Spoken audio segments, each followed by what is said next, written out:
নমস্কার, টিএনও নিউজে আপনাদের স্বাগত। আমি এআই নিউজ অ্যাঙ্কার পাখি।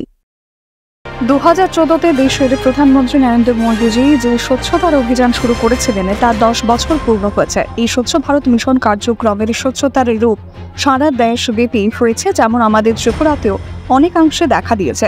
স্বভাব স্বচ্ছতা, সংস্কারের স্বচ্ছতা, এই থিমে সাজানো দেশের প্রধানমন্ত্রী নরেন্দ্র মোদীজির স্বচ্ছতা হি সেবা কার্যক্রমের অন্তিম লগ্নে এক আনুষ্ঠানিক সভায় উপস্থিত থেকে আগত জনগণদের প্রতি রাজ্যের মুখ্যমন্ত্রী মহোদয় মূল্যবান বক্তৃতা দেন। প্রকৃতপক্ষে সমস্ত জীবজগৎকে আমরা মানুষরা নিজেদের বাসস্থান মনে করে যদি পরিষ্কার পরিচ্ছন্ন রাখা যায়, তাহলে আমাদের এইভাবে পৃথকভাবে স্বচ্ছতার জন্য কোনো আয়োজন করতে হবে না। এবং এই স্বচ্ছতা শুধুমাত্র বাইরের পরিবেশে নয়, আমাদের চিন্তন শক্তি, বিচার তথা তার বাস্তবায়নেও যথেষ্ট স্বচ্ছতা আনতে হবে। এই মূল্যবান কথাগুলিরও সংযোজন করেছেন মুখ্যমন্ত্রী মহোদয়।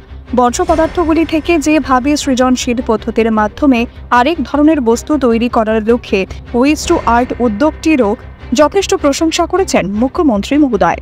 এখনকার মতো সংবাদ এ পর্যন্তই। পরবর্তী নিউজ ও আপডেটস দেখার জন্য অবশ্যই চোখ রাখুন টিএনও নিউজের পর্দায়।